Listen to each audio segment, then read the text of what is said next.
si Ica tuh udah asem banget pengen ngerokok karena habis ngeliat pocong itu kan di halaman belakang rumahnya.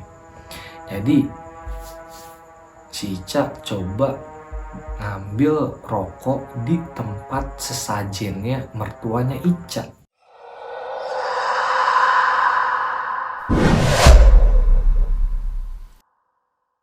Balik lagi di channel cerita hororku bersama gua Ardan yang akan selalu menemani kalian untuk memberikan cerita-cerita horor dari kisah nyata seseorang. Oke, kali ini gue bakal ceritain kisah nyata dari seorang perempuan yang kita sebut saja namanya Ica.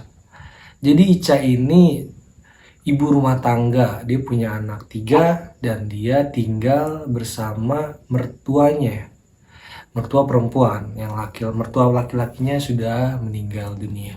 Jadi mertua Ica ini masih percaya hal-hal goib atau hal-hal mistis yang istilahnya bisa membawa keberuntungan, kayak pesugihan gitulah.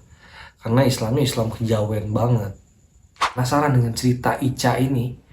Gimana sampai dia diserang oleh makhluk halus di rumahnya karena sesajenan pesugihan mertuanya ini.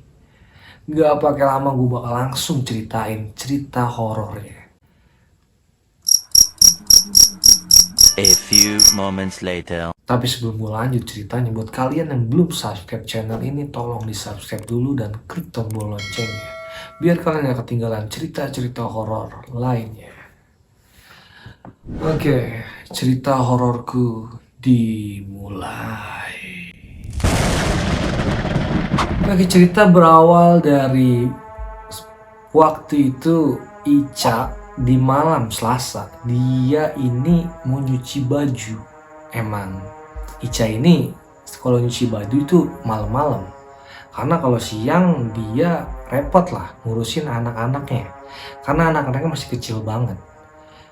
Nah, jadi sekitar jam 12 sampai jam 1 si Ica ini nyuci baju sendirian.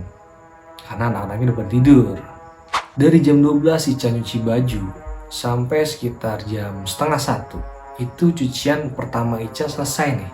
Akhirnya Ica mau jemur dong. Cucian yang udah selesai dicuci itu dijemur ke halaman belakang rumahnya. Lagi asik jemur, misalnya lagi santai lah sambil isep rokok. Ica ini ngerokok ya.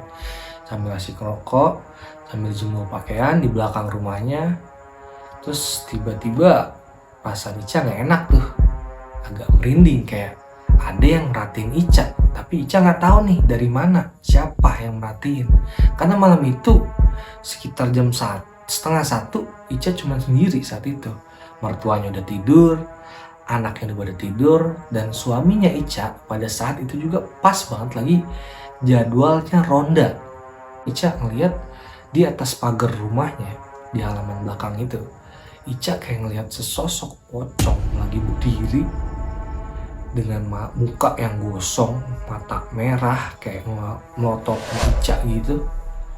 Lantas Ica sempet kaget, tapi Ica kayak udah deh, mau coba beraniin diri aja deh, gue nggak ganggu lo kok, nggak sampai kaget ketakutan lari itu enggak. Udah Ica lanjutin tuh ngejemur pakaian walaupun masih ngeliat ada pocong itu. Akhirnya si Ica tuh kesel nih karena si pocong itu dari tadi di situ terus nggak pergi-pergi. Jadi si Ica ini udah kesel banget, ambillah hanger jemuran nih.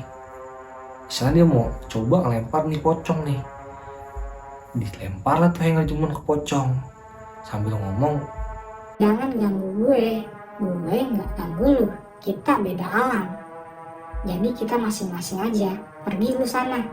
Habis Ica ngomong kayak gitu, selesai Ica jemur pakaian, masuk ke dalam sambil baca ayat kursi. Udah Ica nggak peduli lagi tuh apa pocong itu masih ada apa enggak. Yang jelas Ica udah kesel, santai di jalan masuk ke dalam rumah, kayak nggak terjadi apa-apa lah. Setelah itu Ica masuk ke dalam rumah dan pas banget rokoknya Ica itu habis.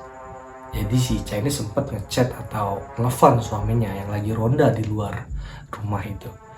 Dia bilang, yang aku nitip rokok ya kalau kamu pulang nanti. Terus si suaminya bilang, iya nanti aku beliin kalau udah pulang. Setelah Ica menghubungi suaminya buat minta beliin rokok, si Ica ini lanjut mau ambil cucian yang kedua buat dijemur lagi. Itu cucian itu hasilnya jadi 2 ember. Jadi yang kedua masih di kamar mandi tempat mesin cuci itu. Tapi pas mau ngambil, si Ica tuh udah asem banget, pengen ngerokok. Karena habis ngeliat pocong itu kan di halaman belakang rumahnya. Jadi si Ica coba ngambil rokok di tempat sesajennya mertuanya Ica. Jadi di rumah Ica itu ada satu kamar atau satu ruangan, dan di mana itu khusus buat sesajennya si mertuanya Ica ini. Jadi sesajen itu ditaruh di situ di kamar ruangan itu.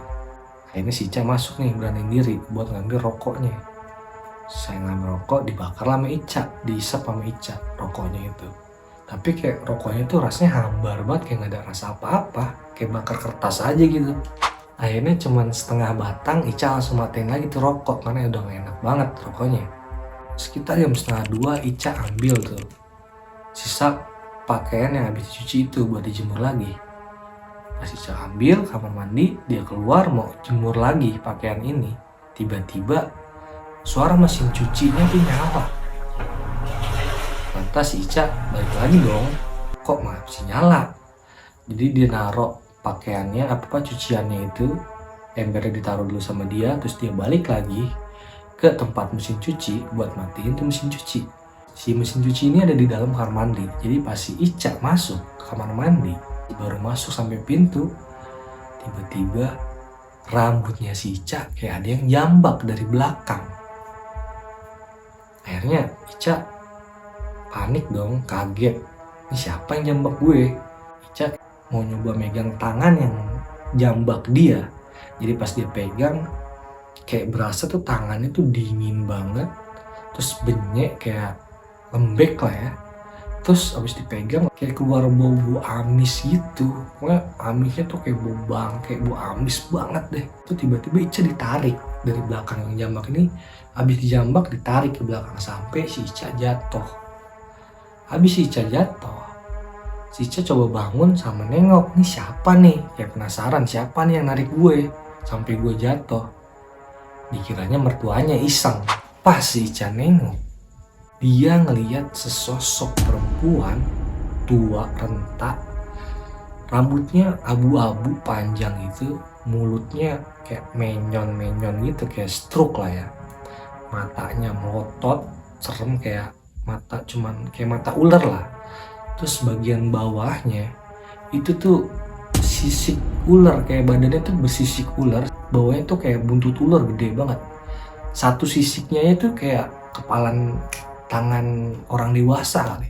Si perempuan berbadan ular ini dia kayak senyum jahat ke si Ica. Akhirnya si Ica ini lagi posisi di bawah, duduk di bawah gitu, dia coba baca ayat kursi. Tapi kayak belepotan gitu karena saking takutnya nih ngeliat sosok makhluk halus yang kayak siluman ular gitu.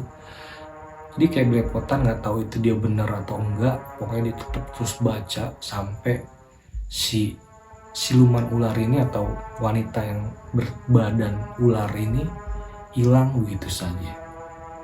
Besoknya si Ica itu kayak ngerasain seluruh tubuhnya tuh kayak gatel banget. Terus dia garuk lah kan, karena gatel banget dia garuk. Apalagi pas bagian tangannya, sampai selipan-selipan jarinya itu keluar nanah. Saking gatelnya dia garuk, tiba-tiba langsung keluar nanah. Akhirnya si Ica ini sama suaminya mutusin buat ke rumah sakit, buat periksa ini kenapa Ica sakitnya tiba-tiba jadi gatel terus korengan keluar nanah. Akhirnya kata dokter, ini udah infeksi parah, jadi kayaknya harus diamputasi nih tangan si Ica. Tapi Ica berunding lagi sama suaminya, kayak nggak percaya. Awal mulanya kan si Ica sakit sehat-sehat aja, nggak ada penyakit apapun. Tapi tiba-tiba setelah kejadian malam itu, besoknya Ica jadi kayak gitu, gatel-gatel sampai digaruk sampai keluar nanah. Akhirnya Ica buat mutusin pulang lah, nggak ngikutin saran dari dokter, nggak mau diamputasi. Setelah Ica pulang, di perjalanan dia ketemulah sama temennya dulu waktu SMA. Nah temen dulu waktu SMA ini orang tuanya kiai gitu, dia orang pintar. Habis ngeliat lukanya si Ica, ditanya-tanya sama temennya, ngobrol lah, sempat ngobrol terus diceritain sama Ica segala macam. Diajaklah si Ica ini ke rumah orang tuanya si temen ini. Orang tuanya temen ini juga pas banget habis pulang umroh, jadi dia bawa air zam-zam gitu. Nah di sana si Ica ini coba diobatin sama orang tuanya temennya si Ica. Dan tangannya si Ica ini semua badannya dibalurin atau disiram sama air jam-jam yang udah di ngajiin lah sama orang tuanya temennya si Ica ini.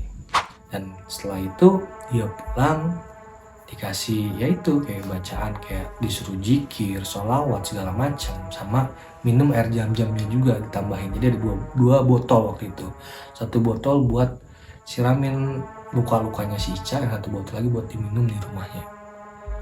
Pulanglah si Ica. Gak lama setelah itu, sekitar beberapa jam, tiba-tiba kayak ya spontan luka-lukanya Ica tuh kayak hilang gitu aja udah. Terima kasih buat Ica yang udah sharing cerita horornya atau pengalaman horornya ke channel Cerita Hororku.